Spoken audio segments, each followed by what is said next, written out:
gente está sempre aqui no blog falando sobre moda sustentável. E hoje a gente veio mostrar um exemplo disso aqui na Damilé. Aqui na loja, eles têm um lenço em seda dupla face que ele pode ser usado de diversas formas. E hoje eu estou com o Rubens e com a Nath e a gente vai mostrar um pouquinho disso para vocês. O Rubens está fazendo um primeiro modelo de camisetinha que pode ser usado no dia a dia, né? Como é seda, aqui para nossa região, é super tranquilo usar esse tipo de camisa. Primeiro que é super fresquinho o tecido e o modelo, então, nem se fala. Dá uma viradinha, Nath, pra gente mostrar como é que fica na costa e aí você vai usar sem essa camisetinha aí de baixo. E agora, Rubens, qual é o outro modelo que a gente pode usar como lenço? Uma bolsa. Já pensou, gente, um lenço que de camisa vira bolsa?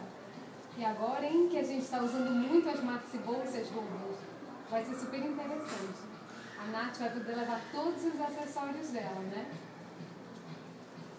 E como ele é dupla face, agora a gente pode usar de uma outra maneira. E ninguém vai achar que você está usando a mesma coisa. O mesmo tecido. Olha que bonito.